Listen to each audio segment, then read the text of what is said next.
Hey guys, it's your boy Gummy Rice here today to do another round of Fortnite videos. You know me, I never play video games on this channel, but I did last week, and look at those numbers. Clearly, Fortnite is all you guys want. That half-naked chick on the thumbnail probably affected nothing at all. But first, we gotta find ourselves a girl willing to get almost naked on camera, but not fully naked, since you know gotta keep those YouTube dollars flowing in. Flexing on the fans. Hey yo, generic friend, your girlfriend is right there. Even though she's a human being who can think and act on her own, can I treat her like an object by asking you, her obviously male keeper, whether I can borrow her so she can get almost naked in one of my videos?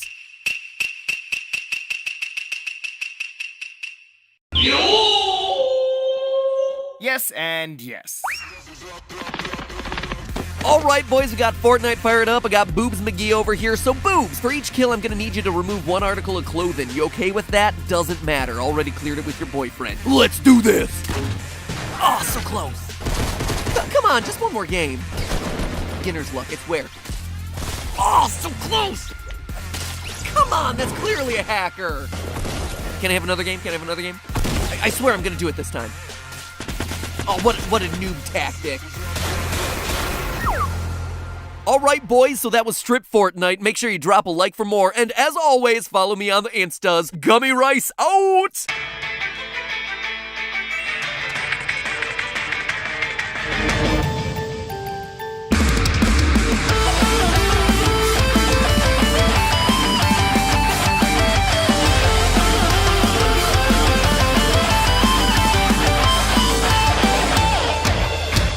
Internet, welcome to Game Theory, the show that's honestly just depressed that this guy is hitting 10 million subscribers before us. Like, how long did the rape last for? 5 minutes or less. Oh, okay, so it's not that bad. No, but did it feel good though?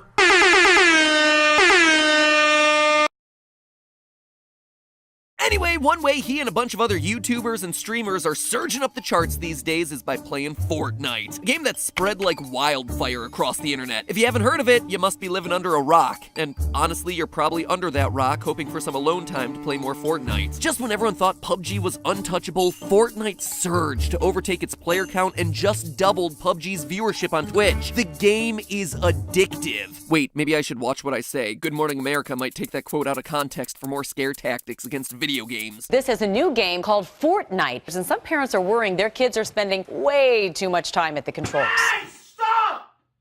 Why? Real quick, while I am on the topic of that Good Morning America story, I'm currently working on a meta theory about gamers, battle royale games, and how personalities are linked to the games that we choose to play. But I need your guys' help. After this episode, there's actually a link to a secure online survey that I created that I would love to have you fill out. Link is in the top line of the description for you guys to fill out. It should only take you about 10 minutes total. So please, I would love to have you be a part of an upcoming game theory episode, and honestly helping me to defend Fortnite and gaming as a whole against those people who are trying to tear us down, or give us a bad name. That is what some of these upcoming theories are all about. Anyway, that's all for a future video. Today, I want to talk about something that Fortnite is lacking. Story. Oh sure, there's the Save the World mode, but let's face it, it requires players to work together and it costs $40 to play. No duh, it's a mode that no one cares about. And even if you did care about it, which, you know, I have to as a part of this show, the story just amounts to, oh look, here's a purple storm that appeared one day and it summoned zombies. Don't die. That is literally the extent of what Epic Games came up with in the 6 years that Fortnite has been in development. Or at least that's all they've revealed to players so far. But I think there's a bit more story lurking under the surface here. I think that the developers have already started hiding clues as to where they'd like to go with the story of this game by the time of its full release. Or at least they had those intentions, but will probably struggle to pull themselves away from the gobs of money they're making on Battle Royale mode to fully flesh those sorts of things out. So for me, and the literal one person on the Fortnite forums who simply posted lore? I wanted to step in and fill in some of the gaps. What is the story of Fortnite beyond purple cloud equals zombies? The only thing we need now is even the slightest understanding of what's going on. Today, I'm gonna give you exactly that. Our first clue as to the real lore of this game comes from the opening cutscene in Save the World mode. After your character runs to the Vindertech home base, you meet Ray, the robotic assistant who's your guide throughout the rest of the PvE mode. But what's interesting here isn't what's said, but rather what's shown. shown. If you look closely at Ray's clipboard as she talks about plans to overcome the storm, you'll notice some drawings, specifically a drawing of a rocket and 2 planets orbiting what appears to be the sun. And if you're wondering what's the deal with that circle and the 2 dotted circles on either side of it, if I were to guess, that's the developers trying to show the movement of that orbiting planet, and to show that the characters were trying to launch the rocket to land on that planet as it's moving through its orbit.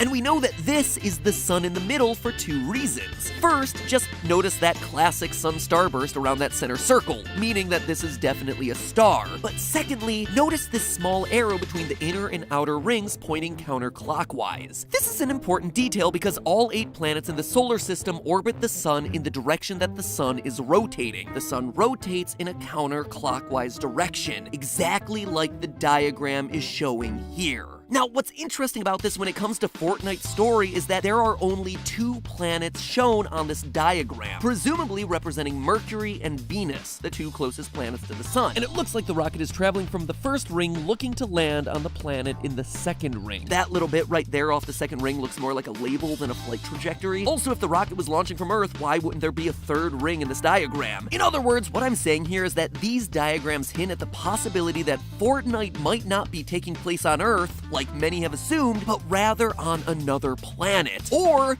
more specifically, the second planet from the sun, Venus. Now, that at first might seem ridiculous, but the more you look at it, the more the facts just line up. First, the game never explicitly says what planet we're on. I dug through everything, and I do mean everything in the game and its promotional materials, and all of it uses the word world, not Earth. Save the world mode. You are the world's best heroes. Even this quote that appeared early in the game's promotional cycle, reclaiming this mysterious world won't be easy. Well, Earth isn't a mysterious world. You would just say reclaiming Earth, if that's what the goal of the game was. So, in addition to Ray's cutscene diagram, it seems like Epic Games have definitely been leaving open the possibility of the events of Fortnite taking place on a different planet. Even the shots we see of this world from outer space look nothing like Earth. At the end of the first mission in Save the World mode, you launch a satellite into space, which spits back this shot of the Fortnite planet. Now, I don't know about you, but this doesn't look like any landmass I've ever seen on a globe or map, but it does look like this landmass on Venus, especially if you're using maps of terraformed Venus, basically how Venus would look if it had the same amount of water as Earth. Even size-wise, that continent we see on Fortnite's planet and this landmass I just pointed out on the surface of Venus roughly match up in how much of the planet's surface they actually take up. Trust me, I did the math. Speaking of math and sizes of landmasses in this game, this is kind of a side note, but I had nowhere else to put this in the script and I thought you guys would get a kick out of it. Currently, there is no defined size of the island in Fortnite. Many fans think that each large box on the in-game map is equal to 1 square kilometer because that's how PUBG measures. However, that simply isn't the case. I did a bunch of measurements back when the map was divided into a 7x7 grid, and it took 1 minute and 15 seconds to run across each grid square on the map at top speed. If it were truly 1 kilometer each, then the players would be running at 13 meters per second or 29 miles per hour. That's faster than Usain Bolt sprinting at top speed. So for fun, I went and calculated out the actual size of the island. Now, east of Greasy Grove, there's a crashed battle bus. That battle bus closely resembles a Vision school bus design created by the manufacturer Bluebird. Now, assuming that they have similar specifications, the bus should measure at about 40 feet or 12 meters long. Using pixel measurements with the battle bus as our ruler, we're able to determine that each grid on the map would be a much more manageable 330 meters long, 1,082 feet. With a size like that, it means that each player is running at a max speed of 4.4 meters per second or 10 miles per hour. Since the map at the time was 7 boxes wide, and since the island itself hasn't changed size, only the grids on the map have gotten smaller, we can determine that the entire map is defined to be 2,310 meters by 2,310 meters, or just under a 7,580 foot square. So even if you loyal Fortniters don't buy anything about today's theory, you can at least walk away with some new knowledge about the scale of the game that you're playing. Anyway, back to Venus. Watching players jumping in the game, it's immediately clear that the gravity in Fortnite is actually less than it is on Earth. Because Venus is slightly smaller than Earth, it too has a lower gravity, making it a closer match to the jumping behavior that we see in the game. But perhaps the biggest connection to Venus as the setting of Fortnite is the main feature of the game, the storm. a purple thunderstorm that can kill humans in seconds. First, let's talk about the storm's rain. Now, clearly this isn't your average rainstorm. It's enough to rapidly eat away at your health, killing heroes and battle royale hopes and dreams in mere seconds. This means that this isn't your normal rain. It has to be something much more deadly, something that can kill you on contact. But what can possibly rain down from the sky and eat away at your body? Well, Venus once again has the answer: acid rain. For those of you who dozed off during 8th grade science class, the pH scale measures the ratio between hydrogen ions and hydroxide molecules in a liquid. The scale ranges from 0, acids that have a high presence of hydrogen ions, to 14, bases, which possess a high presence of hydroxide molecules. A pH of 7 is neutral. Now, on Earth, we absolutely have acid rain, but barely does it get below a pH of 4. That's basically the acidity of tomato juice or a soda. It's just too diluted to cause any major damage. You can stand out in it and you're gonna be just fine. But on Venus, acid rain is taken to a whole new level, where literally it rains battery acid from the sky, or more specifically, sulfuric acid, stuff with a pH of 1. As soon as sulfuric acid would touch your hero's skin, it would start to corrode, burning and blistering the skin. Getting drenched in the stuff like you see in Fortnite would absolutely cause death in seconds. And believe it or not, but the in-game evidence absolutely lines up. Not only is it deadly to players, but notice those electric sparks around the characters as they run to escape from the storm? Well, that would even more clearly point towards acid rain, as the high number of charged ions floating around in the sulfuric acid actually make for an excellent electrical conductor. It's very good for our evidence, it's very bad for the survivors, slowly getting eaten alive by husks and death rain. And if you want even more evidence for acid rain in the game, notice the peeling paint of buildings, the rusting on metal structures, and even the lack of fish in Loot Lake. All three of these are classic signs of acid raining down from the sky. Even the trees in the game support this conclusion. Acid rain absolutely kills trees, but not in the way that you might think. Contrary to popular belief, acid rain doesn't make trees rot, but instead kills them through a process known as phototoxicity. It basically makes the plants more sensitive to light. The main symptoms of this sort of light sensitivity are saturated hues on the trees and a uniform color found throughout the leaves rather than a more natural gradient. The trees in Fortnite exhibit both saturated hues and uniform color in the leaves, a sign of either acid rain-induced phototoxicity or a game with a simple cartoony aesthetic. I'll let you be the judge.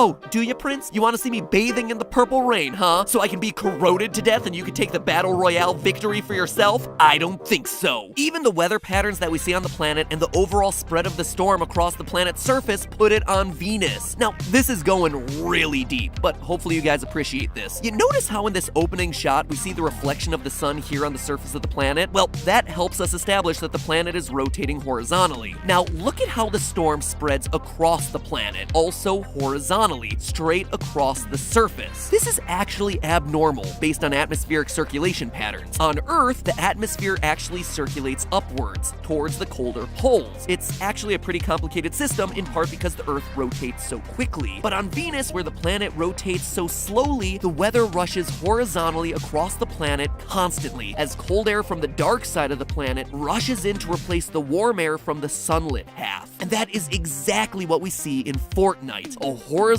sweep across the planet, just like Venus's weather, spreading in a way that is very different from how a similar storm on Earth would behave. Now, I know what you're gonna say. It's just a game, and they didn't think about any of this. They made some purple clouds and added zombies. And yeah, you know what? You're absolutely right. Well, except for that diagram at the beginning and the repeated use of the word world. I think those indicate that they had other plans for the series that don't involve Earth. Anyway, what I'm offering with this episode is an explanation, an out for Epic Games, if you will, giving them an answer that they didn't get around to in the 6 years of developing Fortnite. Putting the events of Fortnite on Venus fits not only the slim bits of lore that currently exist in the game, but also works from a scientific angle. Well, everything but the purple clouds. Try as I might, I couldn't get that to make sense anywhere. On a separate but related research note, the gas argon is used in neon signs because it glows purple when a current is run through it, but no planet actually has enough argon in its atmosphere to recreate what we see in Fortnite. And even though scientists were surprised at the amount of argon that actually exists in Venus's atmosphere, it actually wasn't enough to make a viable case and try to shoehorn it into the episode. Trust me, I tried, but I honestly didn't want to stretch the facts that thin. And while on the topic of stretching the facts, for those of you who are truly hardcore enough to question this episode by saying Venus doesn't have water, thus invalidating everything we've just covered in this episode, well, you're only partially right. Venus doesn't have water now. Despite being our sister planet in both size and distance to the sun, it is a nightmarish hellscape. You ever wonder why we're sending probes to Pluto and not spending more time exploring Venus? It's because scientists are no joke afraid of Venus. It literally destroys any probes that we send onto the planet within an hour of them landing. And for good reason. At 484 degrees Celsius or 903 degrees Fahrenheit, the surface of Venus is hot enough to melt lead. It is hotter than even Mercury, which is half the distance to the sun, literally in the sun's armpit. The atmospheric pressure on Venus equals about 90 Earth atmospheres. That means standing on the surface of Venus would feel like you'd gone 1 kilometer underwater, or over half